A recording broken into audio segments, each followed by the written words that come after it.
Hey bana, mambo vipi Swahili community? Na leo tena sikula zikinyonge, chika popcorn, tulia tuondoke. Bana, story hii inaanza katika jiji la Roma, Italia. Mwanabiashara mmoja aitwaye Claudio aliwasili katika jengo la kampuni yake kama kawaida. Alipofika kwenye lift, alipokea simu kutoka kwa mke wake Lena. Alikuwa na hofu kubwa. Alimueleza kuwa mashambulizi ya ajabu yalikuwa yakitokea maeneo mbalimbali ya jiji bila sababu yoyote ya kueleweka. Lena alimueleza kuwa barabara nyingi zimefungwa na serikali imeweka vizuizi kudhibiti hali hiyo. Ghafla taa ndani ya lift zilianza kung'aa na lifti ikasimama. Claudio alimwarifu mkewe kilichotokea, lakini badala ya huruma, Lena alimuomba aende dukani baada ya kazi kwa sababu hakuweza kufika kutokana na msongamano wa magari. Claudio alikasirika, akimkemea mkewe kuwa ana matatizo mengi kazini. Baadaye alizungumza na walinzi wa jengo waliomwambia asubiri huku akichunguza tatizo la lifti. Akiwa na hofu ya kuchelewa kwenye kikao, alimpigia msaidizi wake Sara kumuuliza kuhusu wateja waliokuwa wakimsubiri. Sara alimwambia kuwa wateja walikuwa wakivurugika na kusumbuka, lakini Claudio alimwamuru avute muda kidogo. Akiwa bado amekwama, Claudio alisikia hatua nje ya lifti na kupiga kelele akiomba msaada, lakini hakujibiwa. Sara alipiga tena akisema wateja wana hasira, na Claudio akakasirika zaidi. Akapiga mlango wa lifti na kuanza kutishia walioko nje. Akatumia tena kitufe cha dharura na akaomba nambari za mafundi wanaofanya ukarabati kwenye paa la jengo. Alipowapata aliwakemea, lakini mara simu ikakatika. Walipoanza kupiga mayowe ya hofu, bila msaada mwingine, alivua koti na kujaribu kufungua mlango wa lifti kwa mikono yake. Baada ya juhudi aliweza kufungua kidogo na kupiga kelele akiomba msaada, ila hakujibiwa. Akiwa na hasira, alihisi wafanyakazi wake wamemwacha. Akiwa bado amekwama, alipokea tena simu kutoka kwa Lena aliyekuwa akilia na kusema kuwa mwanaume wa kutisha anagonga mlango wao. Claudio alimwambia ajifiche chumbani na akampigia dereva wake Stefano kumwomba aende nyumbani kwao kumsaidia Lena.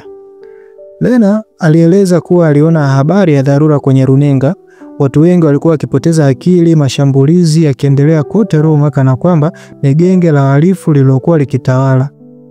Claudio alijaribu kumtuliza akisema ni habari zilizochochewa mno na vyombo vya habari.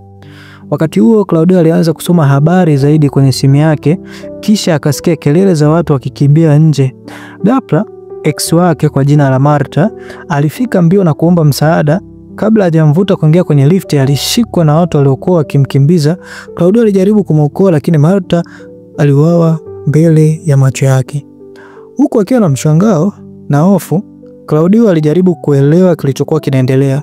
Alipoangalia nje, aliona viumbe waliogeuka kuwa zombies wakijaribu kuingia kwenye lifti.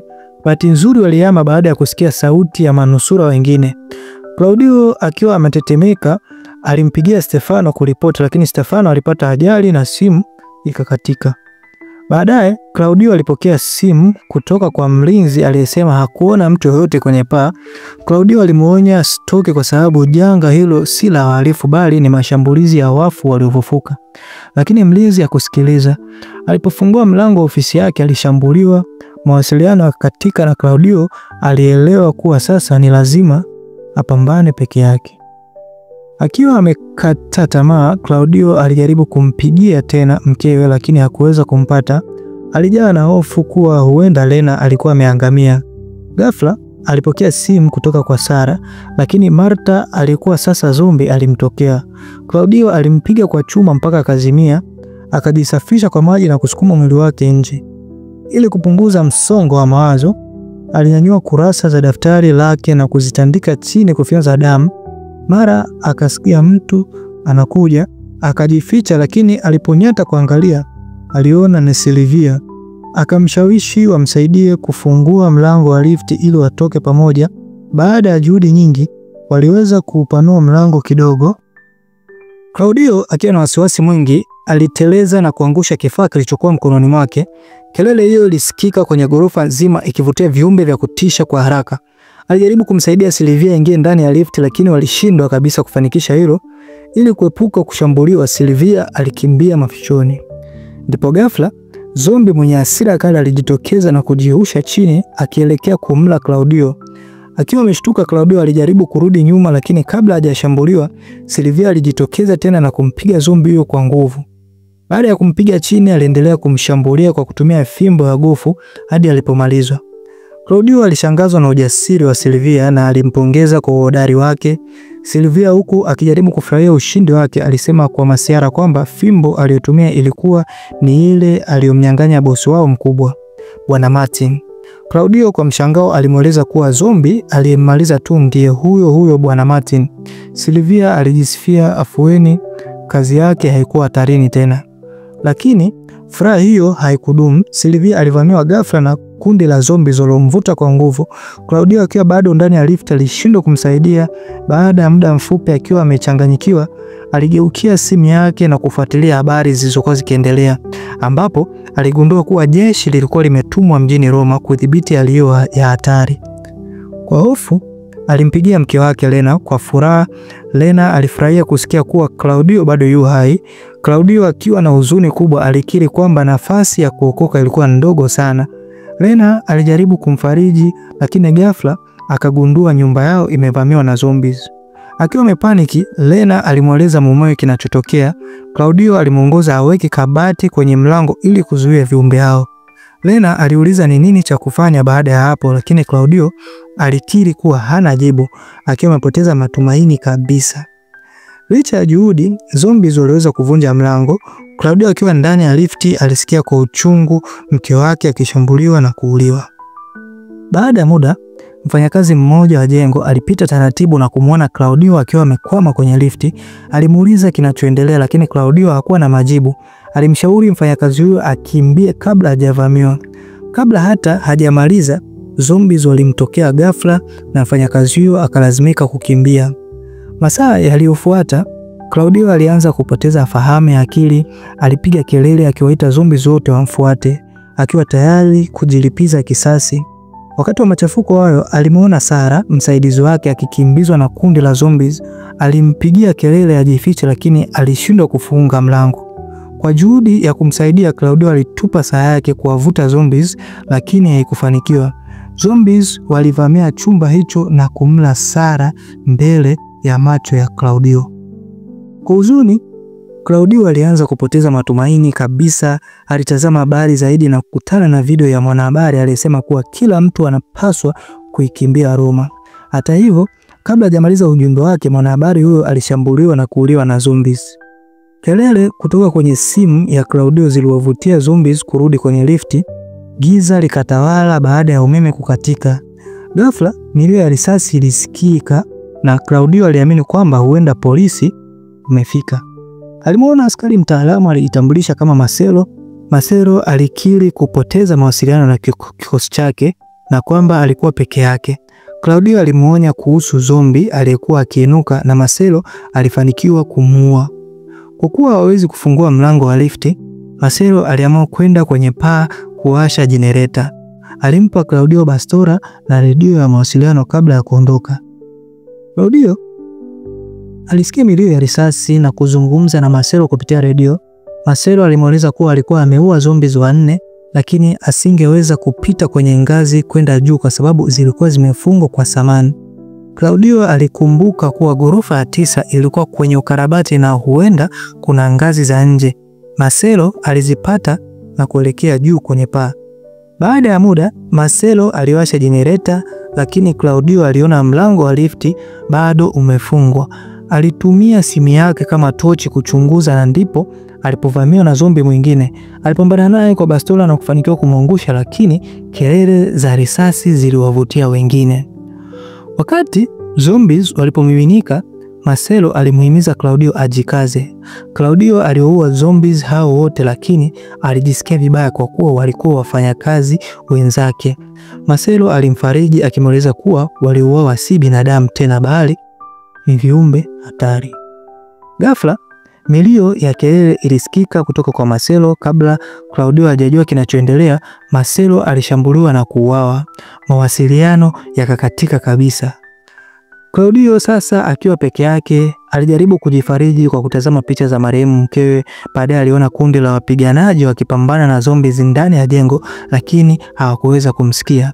Usiku ulipoingia, matumaini ya Claudio ya kuishi yakatoweka kabisa. Akiwa amechoka, aliumbishwa na hofu na huzuni, alifikiria kujiua. Akiwa tayari kujimaliza, alianza kupiga kelele kwa machungu, na kwa mara nyingine kundi la zombies lilimiminika kuelekea kwenye lift. Claudio alikuwa karibu kujitoa uhai, akiamini kuwa hakuna tumaini lililobaki. Lakini kabla hajafanya hivyo, alisikia sauti ya Marcelo aliyekuwa ameweza kutoroka viumbe hawa hatari. Marcelo alishuka hadi kwenye paa la jengo kupitia nyaya za chuma, akiwa na lengo la kumfungulia njia Claudio. Kwa kutumia fimbo ya chuma, Claudio alisukuma kifuniko cha lifti na Marcelo akaweza kuingia ndani. Marcelo kisha akatumia bunduki yake ya shotgun kuangamiza wafu waliofufuka waliokuwa wakiwasumbua. Wakiwa salama kwa muda, Marcelo aliketi chini kando ya Claudio. Claudio alimuuliza Marcelo kilichotokea kwenye paa, na kwa huzuni Marcelo akafichua kuwa aliumwa mguuni alipokuwa akikimbia. Wakijua kuwa hawataweza kutoroka, walikaa chini kutafakari saa zao za mwisho. Claudio alijuta kwa yote aliyomfanyia mkewe Lena, na alihisi aibu kuwa hakuweza kumlinda alipokuwa akihitaji msaada zaidi. Baada ya muda, Marcelo alianza kukohoa kwa nguvu na mabadiliko ya mwili wake yakaonekana wazi. Akijua kuwa muda wake umefika, alimkabidhi Claudio bunduki na kumwomba amuue mara atakapopoteza fahamu ili asigeuka kuwa mnyama. Claudio alikataa, lakini Marcelo akasisitiza kuwa kama rafiki yake hatamsaidia basi angejimaliza mwenyewe. Wakiwa katika mvutano, Marcelo alimpiga Claudio usoni, lakini kwa uchovu mkubwa mwilini akaamua kuachana na mpango huo. Majira ya usiku, jiji la Roma lilikuwa limekauka kabisa, karibu wakazi wote walikuwa wameangamia. Marcelo alikuwa anazidi kudhoofika. Claudio, licha ya kuona hali ya rafiki yake ikizidi kuwa mbaya, bado alikataa kumuua. Ghafla kidonda cha Marcelo kilianza kutoa usaha na virusi vikaanza kuchukua mwili wake. Aligeuka kuwa mmoja wa wale wafu. Kabla ya Claudio hajachukua hatua, Marcelo alimdaka. Katika harakati za kujitetea, Claudio alijifyatulia risasi mguuni ili kuepuka kung'atwa. Alimpiga risasi Marcelo mwilini, kisha akampiga risasi ya mwisho kichwani kama alivyoomba awali. Sauti ya risasi ilivutia wafu wengi. Claudio alitumia tai yake kufunga kidonda na kuzuia damu isichuruzike. Akiwa hana risasi tena, alichukua bunduki ya Marcelo kupambana na wafu waliomfuata. Lakini kwa nguvu ya kurudisha nyuma ya bunduki hiyo, alirushwa ukutani na kupoteza fahamu. Alipoamka, ilikuwa alfajiri. Alisikia risasi kutoka kwa watu waliokuwa wakichunguza jengo, lakini hakupaza sauti. Badala yake, alinyamaza na kuangalia yaliyokuwa yakitokea. Kisha simu yake ikaita, namba isiyojulikana. Alipopokea, alishangaa kusikia sauti ya Lena. Alikuwa hai. Alikuwa ameokolewa na wanajeshi baada ya kukimbia nje ya nyumba kwa muda. Claudio alifurahi sana, lakini kabla hawajamaliza kuzungumza, simu ilikata kwa sababu ya betri kuisha. Akiwa na ari mpya ya kuishi, alifungua mlango wa lift kwa kutumia fimbo ya chuma, akapanda juu ya mwili wa Marcelo na kufikia kifaa kilichosababisha maafa yote hayo. Hatimaye alijikomboa kutoka kwenye lift hiyo. Alijitayarisha kuelekea kwenye lango la kutoka kwenye jumba hilo. Alikumbana na maiti nyingi za watu waliouawa na wafu. Mmoja ya wafu hao alikuwa bado hai, lakini hakuwa na miguu. Bila risasi, Claudio alimuua kwa miguu yake mwenyewe. Alipotoka nje, alitembea mtaani, mji ukiwa umeharibiwa na janga hilo. Aliona chakula karibu na mzoga wa mfu, lakini alipokaribia, kiumbe huyo alionekana bado hai. Claudio alijaribu kurudi nyuma, lakini mara ghafla askari mmoja alimpiga risasi yule mfu. Claudio alipotazama majengo yaliyomzunguka, alihisi faraja. Hatimaye alikuwa ameokolewa. Aliashiria mahali alipo kwa wanajeshi waliokuwa mbali, akihisi moyo wake ukijaa matumaini ya kumuona Lena tena. Basi, sorry, naishia hapo. Usisahau kusubscribe kwa vitu vipya. Bana.